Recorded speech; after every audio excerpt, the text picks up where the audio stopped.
Zephanie Byiringiro ndagusuhuje urakomeye uri muri Amerika. uraho Jean Claude nanjye ngusuhuze kuko ntitwihukanye ubanza numvise Jean Paul numvise na Didasi nabo ndabashuhuje murakoze cyane.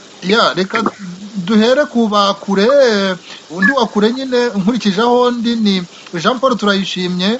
Wumvise Zephanie asuhuza, turizera ko nawe umeze neza aho ngaho hakurya muri Amerika.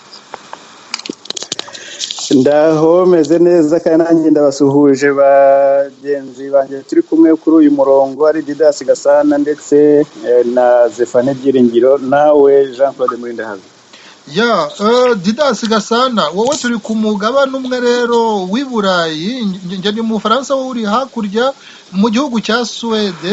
Nawe turagusuhuje tuguha ikaze Didasi. Asante sana bwana Jean Claude Murindahabi, binshuje bafite banjye Zephanie Byiringiro n'uzo na Jean Paul Turayishimye, kandi nshimiye kuba mwantumiye muri makuru yanyu, murakoze cyane. Didasi Gasana, reka nguhereho kuko abo muri Amerika nibo bari buduhe byimvaho nk'abantu bahagaze aho amatora ya perezida wa repubulika ari kubera. Ariko wowe Didasi Gasana, nagira ngo nkubaze kuko uri muri kimwe mu bihugu by'intangarugero mu bintu bijyanye na demokarasi n'uburenganzira bw'ikiremwamuntu n'uburenganzira bwo kuvuga icyo umuntu atekereza. Biriya bihugu byo mu majyaruguru y'i Burayi, ibyo mu gifaransa bita pays scandinave, biri mu ntangarugero muri ibyo ngibyo. Reka nguhereho rero Dida, umaze kubona mu gihe muri Amerika bakiri kubarura amajwi, perezida umaze imyaka 4 ayobora kiriya gihugu wongeye kwiyamamaza Donald Trump yaraye agize ati ninjye watsinze, nibahagarika ibyo kubarura kubera ko bari kwiba amajwi. Didasi Gasana, ibyo bintu byagutunguye kumva bivugwa na perezida wa repubulika uri mu gihugu kigengwa na demokarasi? Byanunguye bwana Murindahabi, byanunguye. Ubundi Trump mu by'ukuri njye nageze aho mvuga ko nta kintu yavuga cyantungura, ariko donc imyaka 4 tumaze, donc tuma kumenya ngo America, USA ni intangarugero, ni beacon of hope, ni beacon ya demokarasi kuri isi tugiyeho. Noneho ariko imyaka ishize Trump yose yakubise hasi, atwereka ko buriya twibeshya ko Amerika ari a beacon of democracy, ariko bimeze. Noneho ejo bavuga aya magambo, nanisemo ko nta kintu ubundi yavuga cyantungura. Amagambo yavuze ni menshi. Trump aramukunda vraiment, abona bubaha, ariko kuri njyewe Trump ntabwo ari umuntu. Trump ni symptome ya nuze ya gutsindwa kwa liberal democracy, donc démocratie libérale. Donc abantu bagomba kwicara bakavuga bati eske mu by'ukuri ino demokarasi tuvuga dushima dushaka, niba umuntu nka Trump ashaka kuzikubita hasi, niba umuntu nka Boris mu Bwongereza, niba urabizi birimo kubera mu Butaliyani, muri mu Buholandi. Donc populism irimo iragenda ishinga imizi. So kibazo uti eske hari ibintu demokarasi liberale itashoboye gukemura. Noneho abantu bakabyuriraho, aba Trump bakabyuriraho kuri popular sentiments, kuri populism, bagashinga imizi.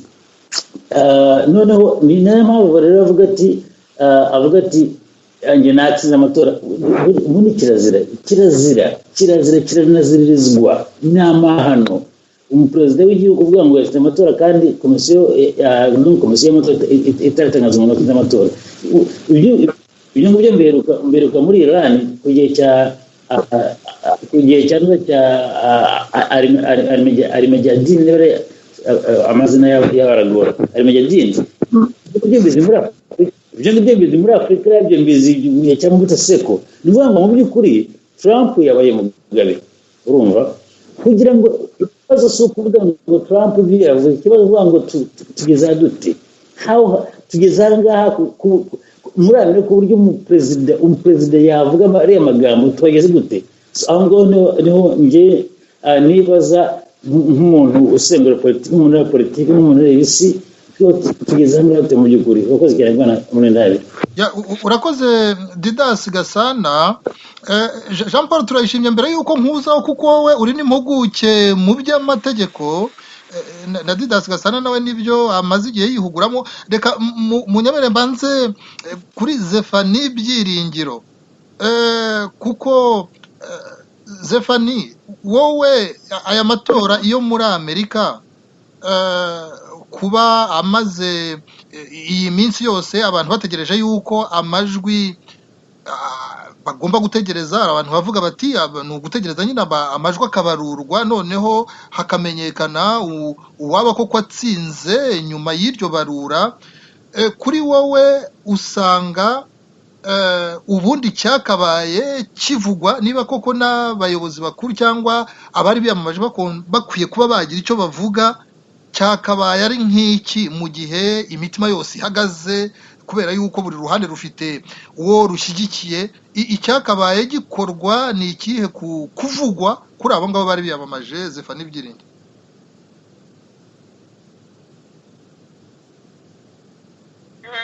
Jean Claude, ntabwo yewe ndi muri analize gutyo muri ibi bihe kuko yewe ibi birimo biba niko nari mbyiteze kuko yewe ndi umuntu ugendera mu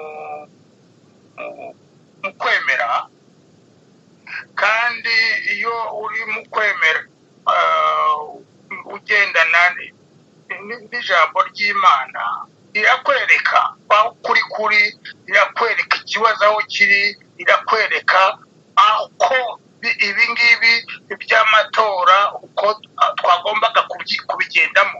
Ibi bintu harimo amanyanga menshi kuva kera, twebwe twarabihishuriwe. Donc ibi by'amanyanga barimo Trump arimo avuga ni ukuri kwambaye ubusa, kandi byagombaga kugira ngo bizagere muri Cour Supreme. Twabonye umujije wa Cour Supreme apfa wari muri kote y'abademokarate, bitari igihe kitari kigera haza undi w'umurepublika. Mu by'ukuri icyari kimuzanye kwari ukuzaza kugira ngo kwa kuri kwazinzitswe kuzazamuke. Naguha nk'urugero Jean Claude, nk'amatora yabaye muri Nevada, abatoye bageze kuri 25% y'abagombaga gutora y'abiyandikishije, 25%. Ubifitiye gihamya?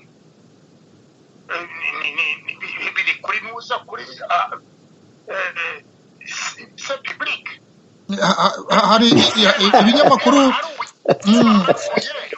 yego abiyandikishije hanyuma bakabona n'abatoye.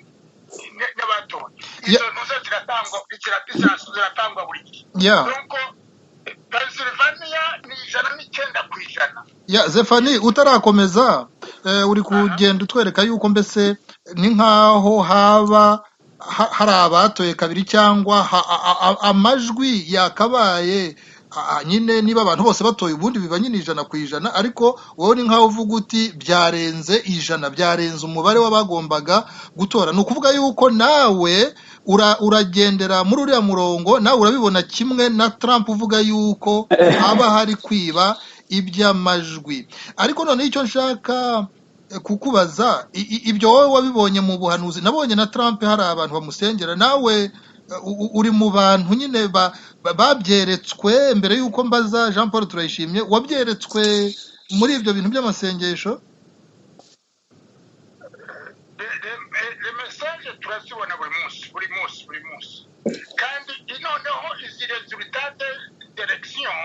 zirimo zituruka muri state uko byagiye bigira ntabwo ari ubuhanuzi ni ibintu de facto ziza statistique zisohoka buri ntuza kuri bakora ntuza y'amastate ikindi ntuza Facebook YouTube irimo iranyonga uriya mugabo witwa Biden yarabyivugiye ni byinshi cyane kera yuko ibiki yo kugira irimo irabinyonga ni ibintu bigaragara manifestement none se Zefani ko ibinyamakuru bya binyamakuru twavuga yuko biri ku isi yose bidashobora kuba byava muri wa murongo ugenga amahame y'itangazamakuru yewe reka dufate n'ikinyamakuru n'igitangazamakuru kizwi ko kiri mu ruhande rwa Trump, Fox News ntabwo kivuga ibintu nk'ibyo ngibyo uri kuvuga ibyo bintu byo kwibwa, kandi ni ikinyamakuru, ni televiziyo ikomeye cyane ishyigikiye Trump, ariko nacyo ubwacyo gisa nkaho cyumiwe nyuma ya biriya bintu. Wihangane mukanya ndakugarukaho Zefani, tubanza ahubwo twumve Jean Paul Turayishimye ushobora no kutubwira nk'umuntu w'impuguke mu by'amategeko ariko akongeraho nuko ari kwitegereza ibi bintu bibera muri Amerika. Mu by'ukuri hari akantu twavuga se nibura kishingira abantu batagendera ku marangamutima baba babona yuko koko hari ahantu aha n'aha haba guteshuka mu kuba hakubahirizwa ibigomba kugenderwaho mu bijyanye n'amatora abaye umukuru w'igihugu. Jean Paul Turayishimye. urakoze cyane Murinda Habireka, mbere y'uko munyihanganire gato ku nyungu z'abakunzi b'urumuri na bagenzi bacu turi kumwe, ibyo hari igihe ibintu bimwe byavugwa bikafatwaho nk'ukuri kandi mu by'ukuri ari ibintu biri misleading. Kuri ibyo bintu mugenzi wanjye cyangwa wacu yaravuze ku bijyanye na YouTube yuko banyonga ibintu, nibyo barimo barabinyonga, ndetse na Twitter ya Trump banze kuyifunga, ariko bavuze ko igihe azajya avuga ibintu biri misleading bazajya bayiflaginga. Niko byanagenze n'ejo bundi, iyo avuga ko yatsinze amatora ariko barimo kuyamwiba, Twitter irayipasa ariko ikayiflaginga. Icyo bishatse kuvuga ni iki? Ni ukuvuga ngo information arimo gutanga, amakuru arimo gutanga ziri misleading, mbese zirimo zirayobya abantu, zihabanye n'ukuri.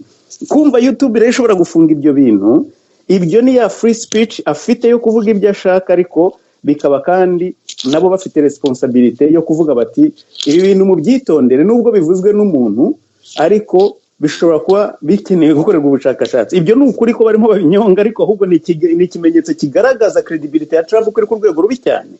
Ndeka noneho ngaruke ku kibazo cyawe bwana Murinda Habi.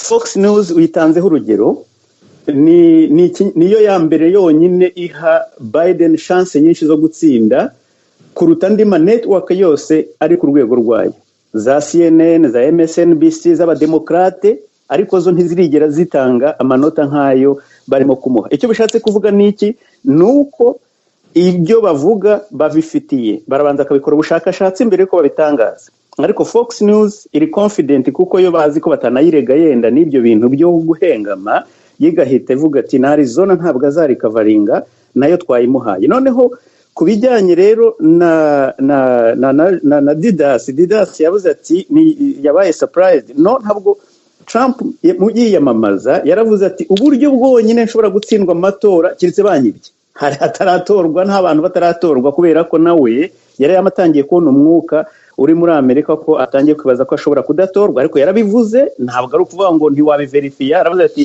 the only way I can lose this election, it's only when the election is rigged. Bayibye, harimo fraud. Ni ibintu yabivugiye magambo. None rero njyewe ngaruka ku icyo kibazo cya Didas cyo kuvuga ati yenda ni igisebo, ni njyewe mbona iyi ngiyi ariyo demokarasi. Mu myaka inishize, the will of the people, abaturage Trump yaragiye ariyamamaza, yaba yarabarimanganyije, yaba yarababwiye ukuri, yaba yarababwiye ibyo ashaka ko babumva, baramutora, bamuha chance. Iyi matora yangaya ni referendum, ni nko kwerekana noneho aho icyo babona cyangwa se uko bamwevaluatinze nka president.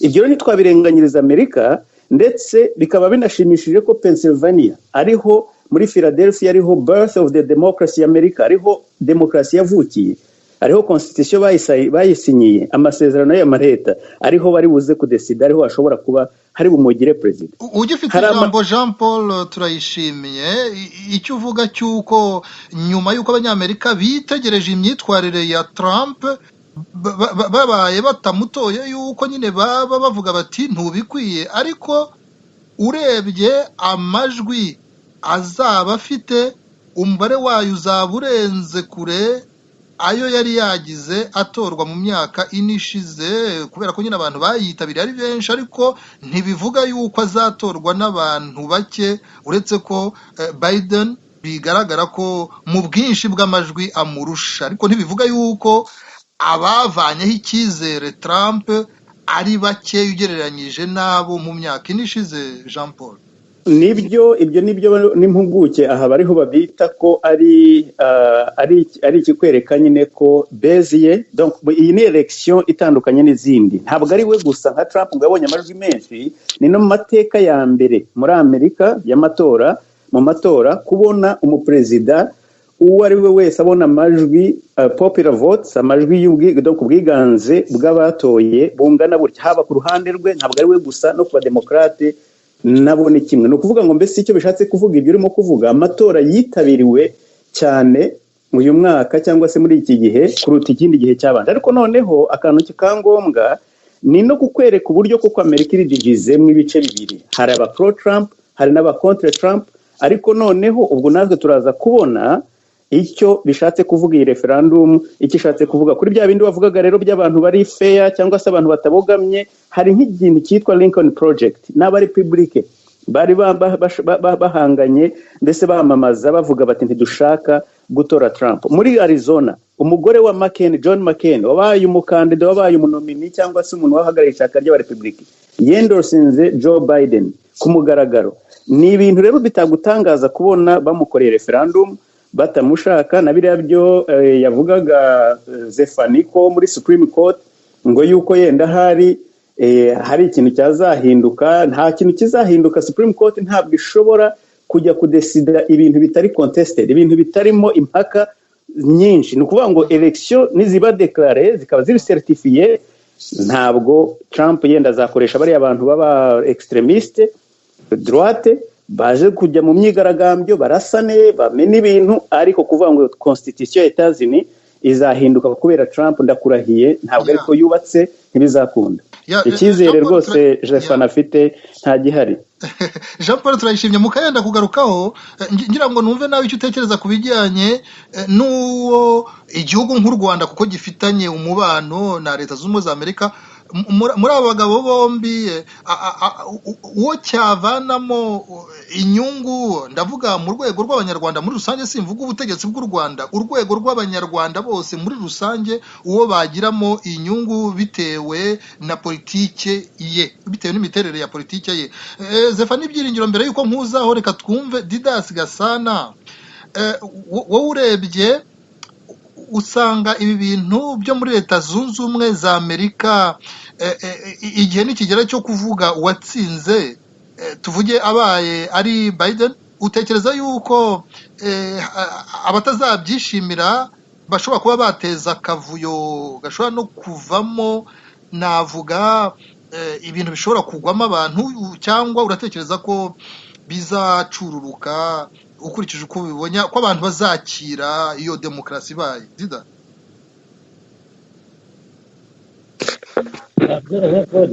ndagira ngo ikibazo maze kugaragaza ku byo mugenzi wanjye JP yavuze. Ntabwo navuze ko demokarasi ndayemera, nyine demokarasi nyine ndayemera, ni ugutora kw'abantu majorite, ariko mujye munamenya ikintu bita majorite ni iki. Gusa kugira majorite byashoboka ko wegera neza ahagana kuri mikoro kugira ngo tukumve neza kurushaho. Urumva neza ubu bwana Jean Claude, ibintu rero bya majorite kuvuga ngo nagomba kwibaza uti majorite, iyi majorite irashaka iki? tugiye muri majorite twavuga tuti eske Yezu batora bati mu mubambe hagati ya Yezu na Barabas bati mu mubambe Yezu eske iriya majorite wayishima. Iki ni cyambere abantu bakwiye kwibaza. Ya kabiri ntabwo navuze ko ikibazo kiri gutora Trump. Ikibazo njye mbona naho umunyamerika yageze n'isi tugezeho tubona ko Trump ari igisubizo. Tuzi Trump uwo ari we ku buryo abantu mubona nk'igisubizo cy'ibibazo afite. Aho ngiye n'ikibazo mfite ngewe kubona nk'umuntu wa Trump abantu bavuga bati tumushyire ku buyobozi tuyobore tuzi uwo ari we. Donc iyo rero ariko utarakomeza hari abivugira bati twebwe icyo tureba ni ubukungu kandi umuntu wabuzamura kurusha abademokrate n'uyu mu Republican uri kwiyamamaza ari we Trump. Hari abantu birebera gusa ibijyanye n'ubukungu batitaye kuri ibyo bindi wowe ubona bishobora kuba bimuranga bikaba atari byiza Dida. Iyi ni point de vue yanjye kandi na Jean Paul turashima afite point de vue na Zefana afite point de vue. Ngiye kuri point de vue yanjye mbona ko donc icyo nababwiye cyitwa liberal democracy liberale. Donc iri mu bigeragezo, irimo irageragezwa muri Amerika, irimo irageragezwa muri Turkiya, irimo irageragezwa mu Buholandi, irimo irageragezwa yegerejwe cyane mu Bwongereza igihe no mu Butaliyani naho imyaka yashize. Exactement. So irimo irageragezwa.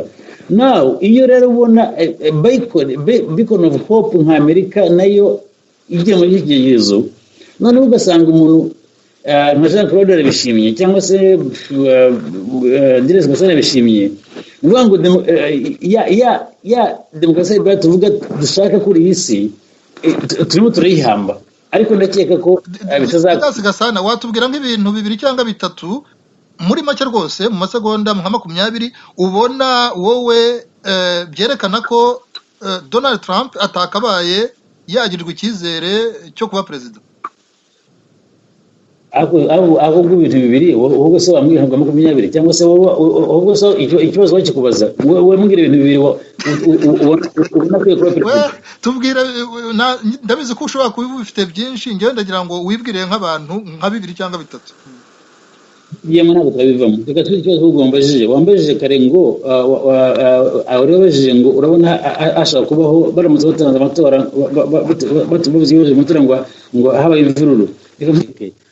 Ntabwo Amerika ari u Rwanda, ari Uganda, ari Tanzania. Oya, Amerika na Amerika buriya icyo bita White House presidency ya Amerika ni centre de pouvoir imwe, ariko hari n'izindi centre de pouvoir muri Amerika abantu batabona. Hari Pentagon, hari CIA, hari abantu ushaka kwibaza impamvu ntuza CIA, USSS, US Secret Service, Jean Paul arabizi ari kubwire bohereje abantu babo mu kanya mu ntara ya Delaware bantisipa ko Biden butsinde. Nuvuga ngo hariya ntabwo ibyo bintu bivuga ngo Kagame uvuga ngo natsinze ngo ibintu byose ni ibyanjye. Oya, hariya hari centre de pouvoir zitandukanye. So ntabwo mbona ko kubaho imvururu kubera ko Amerika irakuze muri demokarasi. Amerika uriya mugabo baramubona, baramuzi, CIA iramubona, Pentagon iramubona, Secretary d'Etat ibibona. Ntabwo rero mbona ko ngiye ashaka kubaho imvururu rero. So Trump ntabwo atsinze rero.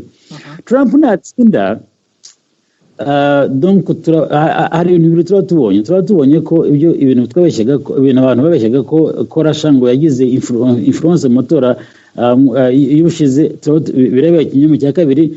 Tuba tubonye abanyamerika icyo ari cyo. Tuba tubonye abanyamerika ukuntu bafata ubuyobozi bwabo. Donc tuba tubonye icyo abanyamerika bashaka. So muri Trump tubona ishusho y'abanyamerika. Jean Paul sinzi niba yibona muri iyo shusho, ariko kuri njye ntiwaca ahangaha ntuza prime minister wacu ahangaha kare yavuze ati turimo turakurikirana ibibera muri Amerika, atari ibiba byose iby'abavamo byose tumenye ko uburayi bugomba kuba hamwe, bugomba kumenya ko buri ku bwabo kugira ngo tube umwe turayizinge contre ibibazo biri kuri isi. Uruvuga abantu bose bihebye bwana Jean Paul Nikona. Didas Gasana ukomoje kuri Jean Paul turashimye mu kanya turaza kumva icyo bivugaho kuri iyo ngingo. None Zefani Byiringiro, turagira ngo nawe ufate iminota nk'ibiri utubwire kuko ibintu uvuga urabyemera, nawe ibyo utubwira ni ibintu wumva koko mu mutima wawe ubihagazeho.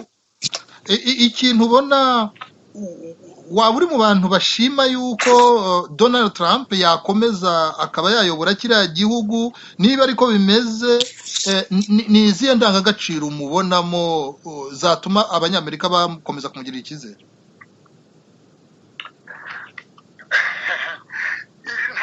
kubyemera gusa nta nubwo ari no kubyifuza, ahubwo niko bizagenda. Urumva uriya mugabo ntabwo yapfuye kuza gusa. Ibihe tugezemo ni ibihe bikomeye, ni ibihe sinzi niba ujya urumva twarageze gukora n'ikiganiro cy'iyobokamana. N'igihe abayisirayeli bari bageze muri ntuza mu butayu Babiloni, urumva bakavanwayo n'umwami w'abasiriya n'abasiriya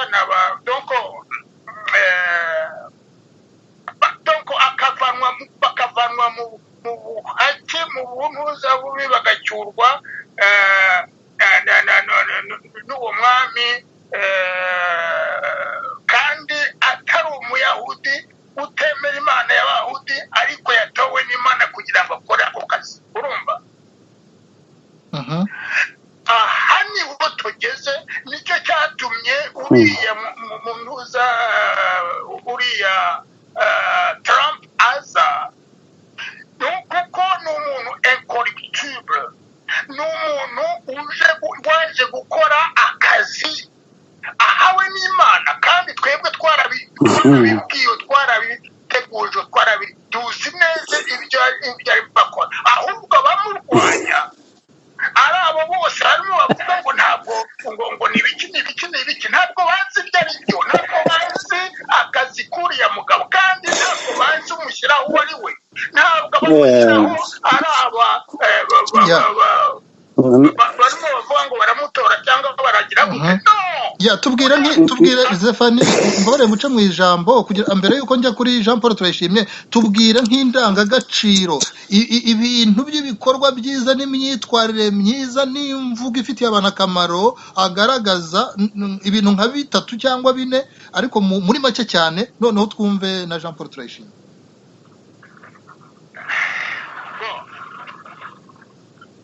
uvuze ko yagaruye ekonomi yari yaguye, ntabwo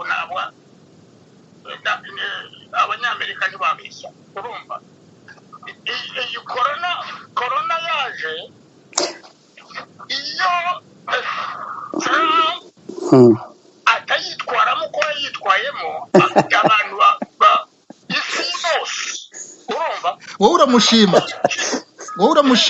uramushima uko yitwaye kuri iki kibazo cya corona. Zefani Byiringiro, iriya corona uko yagombaga kuba bareshuwe, ubu ntabwo bazi la suite yari ku wundi ko byagombaga kuba byari kuba bimeze nabi cyane biriya bihugu bya Afurika n'ibiki byose byari byagiye bagomba kubivanaho nk'uko bavanaho umucanga nako umwanda kuri ntuza. Ageze arebye yitandukanya na OMS iri ku isonga ryabyo, abasha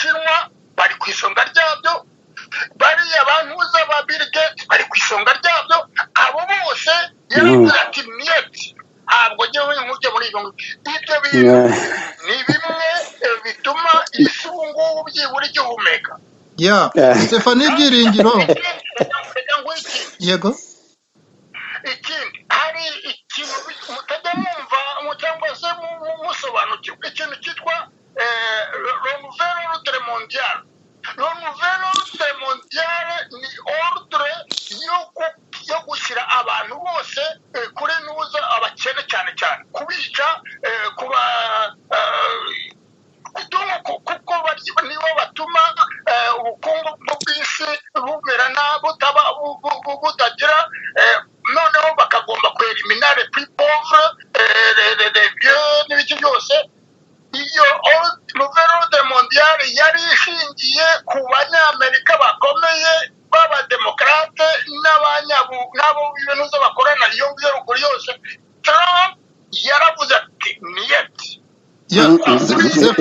ni conspiracy theories ntabwo ari ibintu Byiringiro ufashe amasegonda 20 mbere yuko njya kuri Jean Paul Turayishimye dufashe nk'urugero rw'uko yitwaye ku kibazo cy'abanyamerika babirabura uko babimubazagaho n'uko yasubizaga mu masegonda 20 ubona yarabyitwayemo neza mu mvugo yo kugira ngo abanishe neza yumvishe ko abanyamerika bose basangiye gupfa no gukira banareshya imbere y'amategeko n'imbere yo kubahirizwa. Wavuga yuko wabimushima ukurikije uko yagiye yitwara mu mvugo? Reka banze gatoya ndakaze Jean Paul ariko ntabigambiriye nuko ibintu aho birimo bishira by'abanyamerika amatora y'abanyamerika y'uyu mwaka ntabwo byaba bibaye ubwa mbere birangijwe na Cour Supreme, kandi Cour Supreme ishobora kwirangiza itavuze iti hatsinze uyu cyangwa hatsinzwe uyu ariko tubigize gutyo. Ibyo byarabaye kuri Al Gore na Bush. Hari itandukaniro rikomeye cyane y'ibintu bibiri. Mukanya Jean Paul aza kubivugaho ahubwo urangiriza kuri icyo kijyanye n'imvugo. Nagira ngo amenye yuko byabayeho kandi ari nabyo bizanabaho. Araza kubivugaho. Urumva nagira ngo ngutungure mubwire yuko biriya bintu byose ari manipulation ya Nouvelle Ordre Mondial ya de l'information. Ibi bintu mukoresha ngo ni nuza ngo abanyamakuru bagendera ku manuza, no, ça c'est faux. Abanyamakuru nibo bagenda bakurikirana biriya amafaranga hirya no hino, nibyo Trump yita fake news, nizo zagiye zitangaza ibintu kubera bashaka kugira ngo babuze amajwi Trump abirabura. Navugaga ibyo yivugiye ntago ari ibyo abanyamakuru bamwanditseho, we ibyo yivugiye kuri mikro n'ibyo yiyandikiye kuri za Twitter. Niba wakivugaho gato kugira ngo tujye kuri Jean Paul Turayishimye. Ndamuhanuza benefice d'idute kuko jewe ntabwo ndazi ko bamuvugaho byinshi bitari byo kandi kubera impamvu je préfère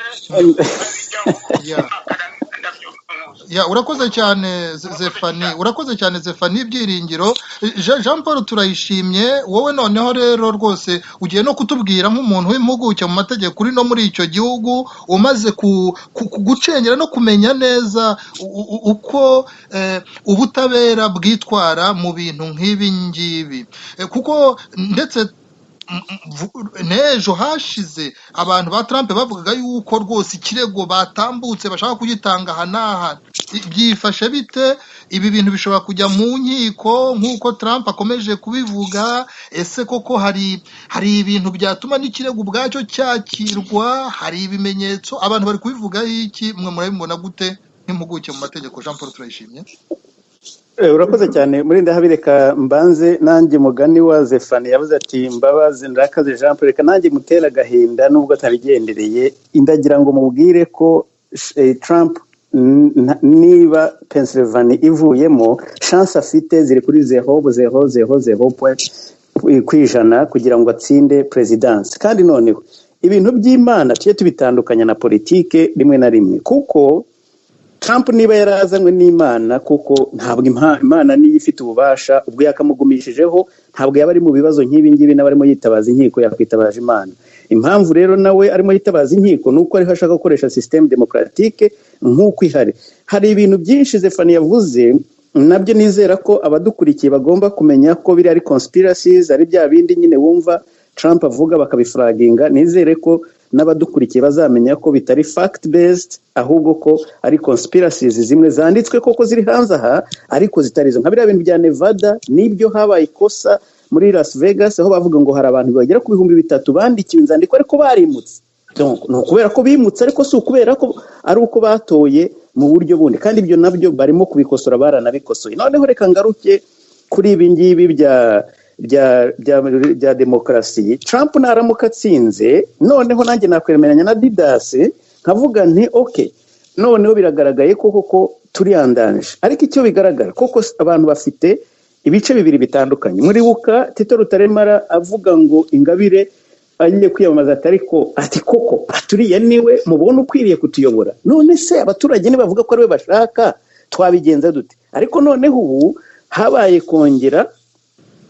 hamaze kongera noneho ko abanyamerika bavuga bati okay, twarakubonye, ibyo watubwiye twarabibonye, ibyo wakoze warabikoze. Igihe kino nakwemera Trump yakoze kuva yajyaho ntiyigeze amavuta gas cyangwa se essence ntiyigeze izamuka. Icyo ngicyo wavuga ko kameme hari ikintu kigaragara cyo yakoze kuri economy. Ariko kubijyanye no kuvuga ngo umubare w'abantu bakora, ibi ni ibintu byakurikiye niba mwukurikiza za deba uko Obama yabisize byakomeze bijyana nuko byari bisanzwe bimeze. Ikibabaje rero kuri mugenzi wacu Zefani nko kuvuga nka Trump ujya muri deba akagaragaza views uko ari mu extremiste wanga udashyize imbere inyungu z'abantu bose, ahubwo avuga ati abazungu bakombye kuba bari race supérieure. Ubwo ndavuga cyagiye bamubazaga ku bya Proud Boys, abantu bashigikiye ibintu bya extremisme droite bashaka ko habaho supremacy y'abazungu aribo bamushyigikiye. Zefani w'impunzi,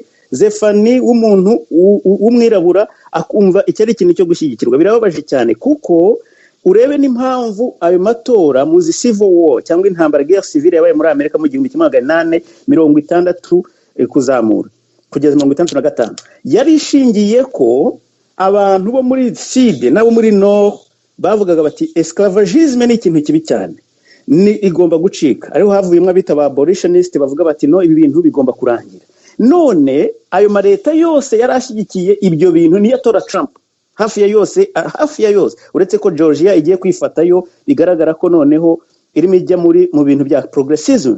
Ariko abo bantu bose ni nabo n'uyu munsi baracyari kuri wa murongo. Bigaragara ko racisme iracyari ikintu gikomeye ahangaha muri Amerika. Rero nkashaka kuvuga ko kubijyanye n'ibyo bintu by'amategeko kuko nicyo rwanavuze, yego, ntibivuze ko umushefu perezida wa Cour Supreme ni umurepublika witwa John Robert Justice, Chief Justice, amaze kwanga imanza ndetse n'abandi zo gukora review ku bintu by'amatora babikoze mbere byo kuvuga n'ejo barabavuga ngo bahagarike kubarura ibyo bintu. Bavuze bati oya, mugende mukore supervision 60 b'abademokrate 60 b'abarepublike, mwinjire mu cyumba mugume kuri distance ariko mureka abantu bakora akazi kabo. Ariko ntibigeze babyemera.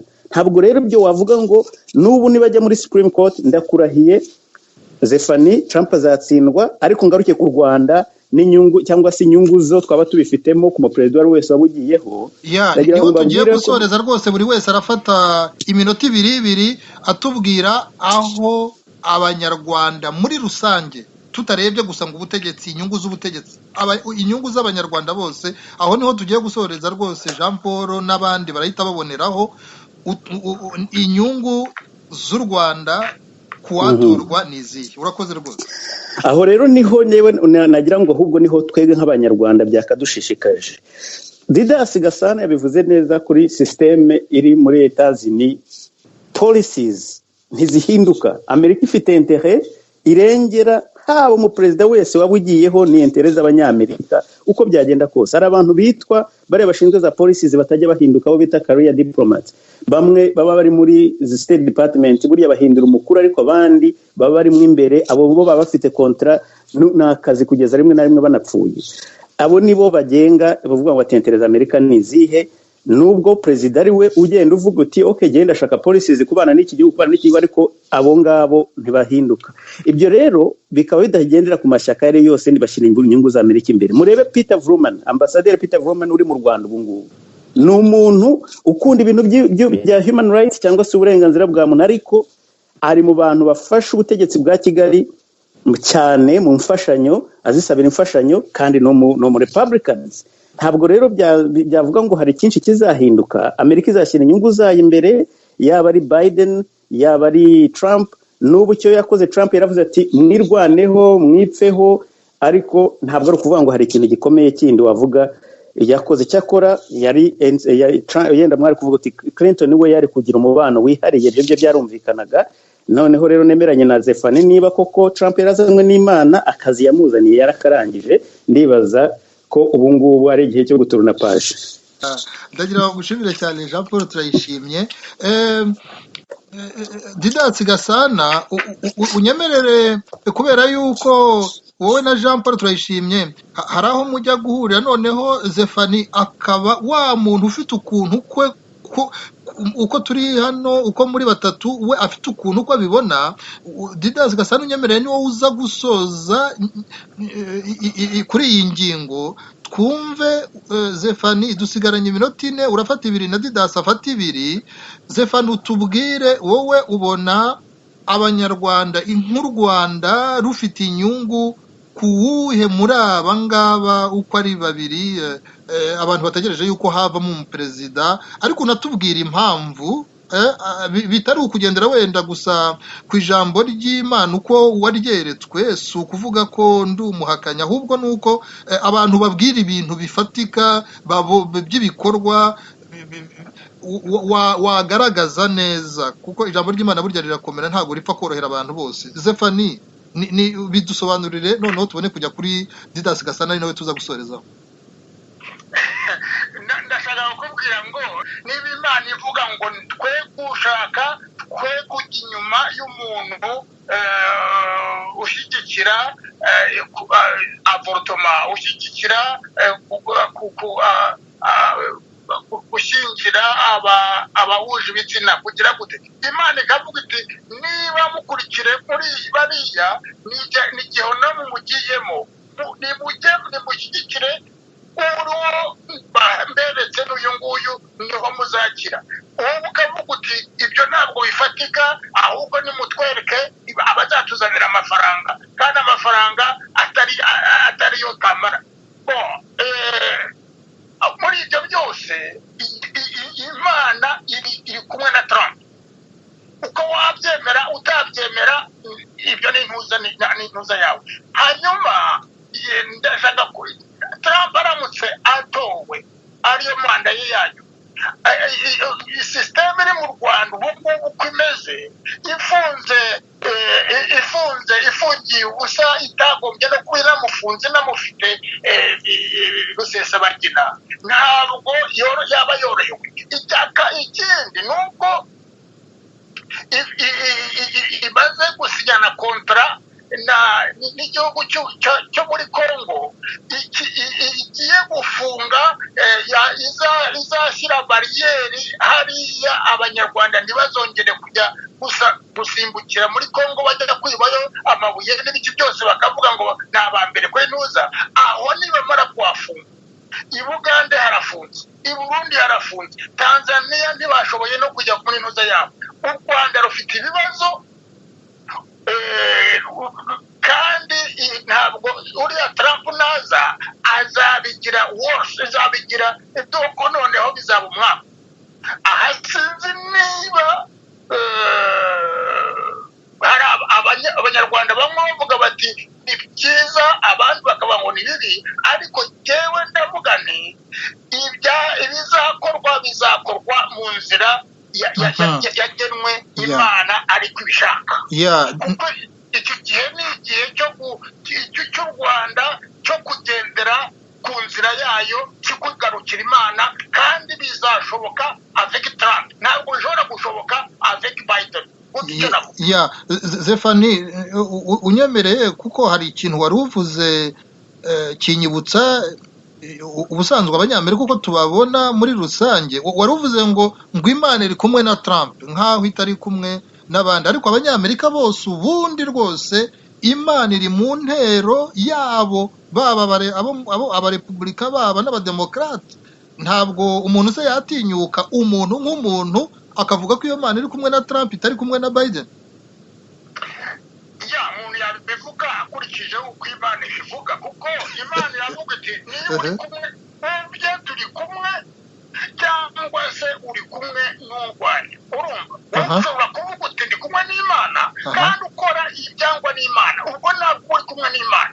Imana iravuga iti uwo ni Trump, nibyo umwe akavuga ati nibyo mwe gukora avorutema abanyamerika, undi ati no avorutema ni freedom, mushobora kubikora uko mubishaka, kandi akavuga ati ndi umukristo. Urumva inzira ni ebyiri zihana amahuza, kandi abo bantu babiri uko umwe muri bariya bakandida ari muri anti avorutema, undi ari pour avorutema. ibyo si byo kuko uriya mugabo ni umugaturika ukomeye cyane, ntabwo ari byo. Ni benshi Imana itanga umubare udashobora Zefani, igitekerezo cyawe kirumvikanye.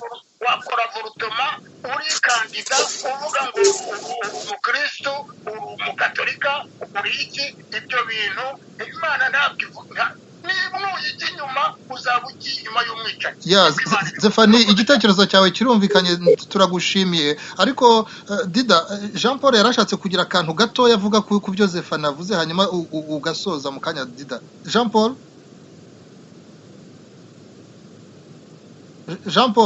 wari ushatse kugira icyo uvuga ku byo Zefani avuze ni uko avuga ngo Biden ashyigikiye avortement, ntabwo ari byo. ni umugaturika uri mu kuba conservative cyane. kandi ikindi cya kabiri, n'abarepublike muri aya matora batoye abagay, abantu bahuza ibitsina bo muri mu bice biri conservative cyane. ntabwo rero ni ibintu biri progressive birimo bibaho, ntabwo ari ukuvuga ngo ni ibijyanye n'amadini. ibintu byinshi birimo birahinduka biturutse n'uko isi imeze ubu, ariko n'abarepublika batangiye gutora abagay, byabaye ibyo. ntabwo link Zefani. noneho na Biden ni umuntu rwose w'umugaturika, ni umugaturika wa kabiri ahari utowe nyuma, uri butorwe ndizera ko agiye gutorwa, ndabona na Pennsylvania uko bikomeza kugenda, nyuma ya John F Kennedy. ni abantu bafite rero imyumvire y'abakristo, ya gikristo, aranasenga cyane, agira n'ishapuri. ntabwo ari ukuvuga ngo ni umuntu ngo abariya ba avorutema avuga b'abaliberale cyane, baratandukanye na Biden. ntabwo byari byo. Urakoze cyane. habaye ibyo bintu by'ubwuzuzanye mwese, nubwo buri wese afite icyerekezo cye cy'uko abona ibintu.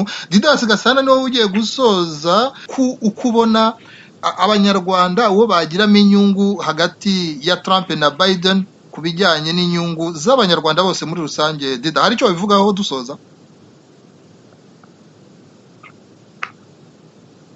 Didas agombe kuba atagihari. none rero ndagira ngo rwose mbashimire cyane kubera ko mutanze ibitekerezo, ariko iminota 2 Didas yagomba gukoresha, reka buri wese afatemo umwe tuvuga tuti umuntu ibintu bibiri cyangwa ikintu cy'ibanze cyatumye abanyamerika bavuga bati ngiye gutora kanaka ni iki. Zefani, hanyuma tuze gusoreza kuri Jean Paul Turayishimye. Zefani, wowe ubona ikintu kimwe cyangwa bibiri byatumye abanyamerika bahaguruka ari benshi, kuko mu mateka yabo bari kuvuga ko ari ubwa mbere cyangwa ko hashize imyaka myinshi cyane hatitabiriwe amatora atitabiriwe nko kuri iki kigero. ni igiki Zefani? yewe icyo nakubwira ko twabwiwe hakiri kare yuko naboroshe kubwirwa intuza habaye ikintu kidasanzwe muri iyi ntuza y'amatora. bakoze propaganda yo gutorera mu mabahasha, mu maposita n'ibiki byose, twaje kubwirwa yuko guhanurirwa yuko biriya bintu ari amanyanga bakora kugira ngo ariko byatewe na covid, byatewe n'iki cyorezo cya covid, Zefani Byiringiro. ntabwo tuzi icyabiteye Ni igiki? icyari kihishe inyuma yabyo.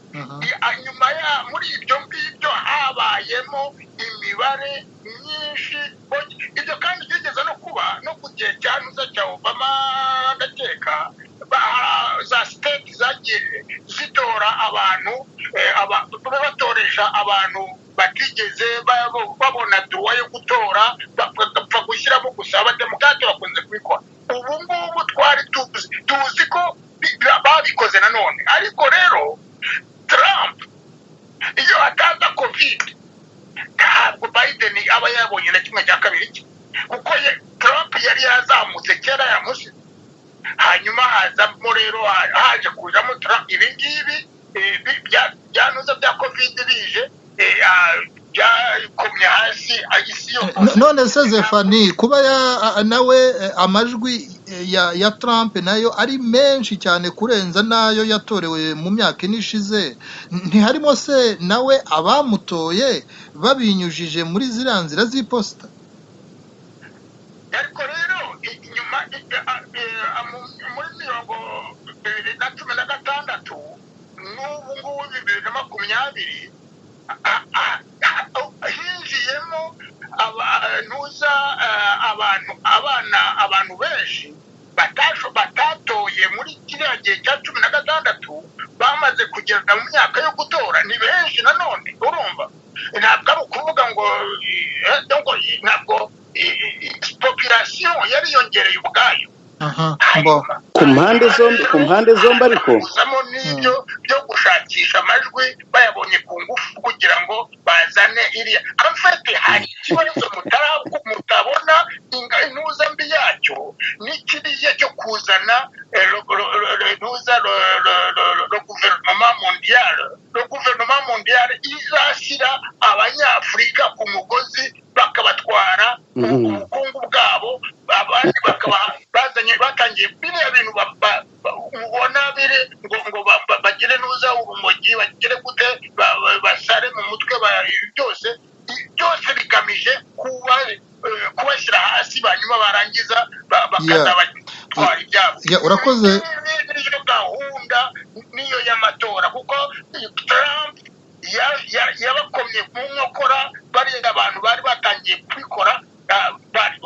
Amerika yari itangiye kujya ukwayo ikora leadership yayo ukwayo, itakemera biriya byabo. Namwe muri Burayi muri mu mukunda, abashinwa ntibamukunda, ariko ahagaze ku giti, ahagaze kuma kubera Imana. Muze kureba ibiza kuba muri ubutaha. Urakoze Zefani, iminota irashize dusigaranye, turagira ngo twumve Jean Paul Turayishimye nawe icyo yatubwira kuri iyi ngingo yo kugira ngo tumenye ngo abanyamerika ko bahagurutse ari benshi muri aya matora ku buryo budasanzwe, impamvu ni iyihe yabahagurukije ku bwinshi bungana kuri ya Jean Paul Turayishimye?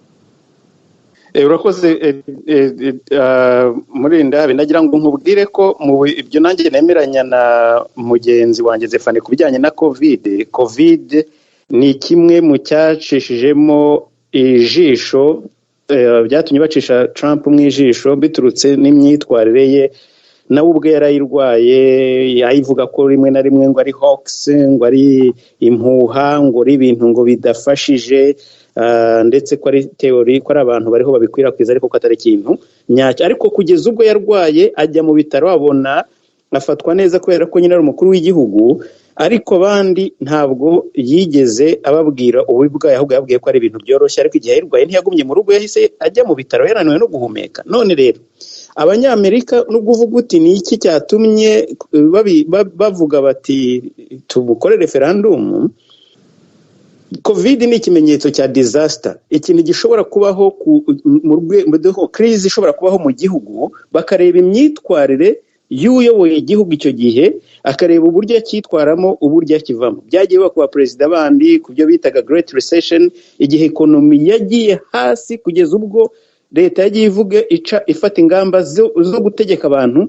umubare w'ibintu bagomba guhinga uko ungana kugira ngo bakore bagabanye ibintu bya inflation. Ibyo rero ni abaperezida bagiye babibamo mbere bakagira ubwo babyitwaramo, nibwo bevariwe abaperezida babo bakavuga ati mu gihe cya crise umuperezida yitwara atya narya.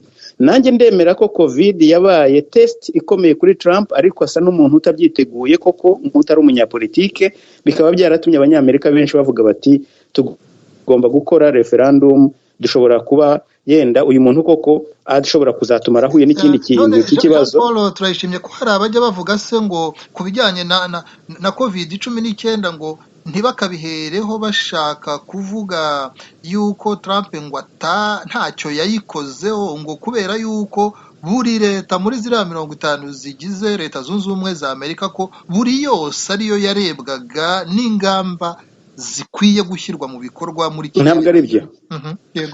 Ntabwo ari byo kuko mbundi bagira guverinoma federale igira ibyo bita stock, muzajya mukumva ijambo bakunda gukoresha ngo stockpiles, ni ibintu byitwa za PPE cyangwa se personal protective equipment, ni ibintu bagira muri stock kuvuga ngo nk'igihe inganda za kirimbuzi zituritse abanyamerika bafite face mask, bafite ibintu byo kubakuvura, bashobora gusurvivinga mu gihe bakigerageza gucontaininga ibyo bintu. Ntabwo ari ibintu Amerika ni igihugu n'abandi ni Burayi ndabizi ko ariko bimeze, bafite ibintu bitajya bigaragara. Nko mu gihe nk'iki ngiki nibwo twamenye ko iyo stockpile bamubwiye bati zimaze kugabanuka, mwongere mask, kugeza ubwo bagiye bajya kuzikura mu Bushinwa. Ibyo rero byo kuba bareba bakavuga bati nko kwevariwe umukuru w'igihugu nko muri urwo rwego, kuvuga ngo wenda ngo imikoranire hagati ya guverinoma federale na states, ibyo ni fair game, ni byiza cyane kuko nyine kuko niho bigaragara leadership. Niyo mpamvu hari system federale. Ni ukuvuga ngo nkawe nk'umuperezida wa federale agomba kugirana imikoranire myiza n'izo leta. Iyo stockpile kenshi nubwo leta zaba zibyifitiye, ariko guverinoma federale ibifite izo stock z'inyongera bashobora gufasha, ari amafaranga ya taxes muri kugira ngo bafashe abarimo ba strugglinga cyane, barwaye cyane. Ibyo byose barabireba, ariko nagira ngo mbwire Zephanie ko Trump yigeze kujya atora akoresheje mail. Ibyo ni ibintu wakwiverifya rero ukamenya ko nawe iriya system ntabwo kuvuga ngo nubwo yenda byabaye byinshi cyane kubera covid, ariko isanzwe iriho muri Amerika. Nibyo bita absentee ballot, izo batanga mu gihe abantu bashobora kuvuga ati sinzaba mpari, nzatora nkoresha inyandiko. Na Trump rero yarabikoresheje. N'Ubushinwa afiteyo konte, barabivuze ko basanze afiteyo konte. Ni ibintu avuga by'uburyarya, ntabwo ibyo avuga mu by'ukuri wavuga ko bimuva ku mutima. Ndagira ngo mbashimire cyane rero, ariko ngusaba akantu kamwe muri Ndahabi. Yego, inyuma y'aya matora ndakwinginze uzongera dutumire ariko na Zephanie arimo, kuko nzi neza ko ari bubone ko Trump atashyizweho n'Imana, cyangwa se kwimata Imana muri iki gitabo niba ari yamushyize. Icyo gitekerezo rwose ahubwo ndakigushimiye kuko bizatuma twongera kuganira. Na Didas Gasana ntago yabashije yaje kuva ku murongo wa telefone, tuzongera tumushake nawe icyo gihe. Turamushimiye, twaganiraga ari mu gihugu cya Sweden. Zephanie Byiringiro wakoze cyane. Jean Paul turayishimiye. Avuze yuko nyuma y'aya matora byaba byiza twongeye tugahurira mu kiganiro nk'iki tukaganira, mukabwira abantu icyo mutekereza ku bizaba byavuye mu matora. Turizera yuko buri wese azaboneka. Tugushimire cyane rero Zephanie Byiringiro, nawe Jean Paul turayishimye. Mwembi muri Leta Zunze Ubumwe za Amerika turabifuriza ibihe byiza, mwakoze cyane. Nawe urakoze.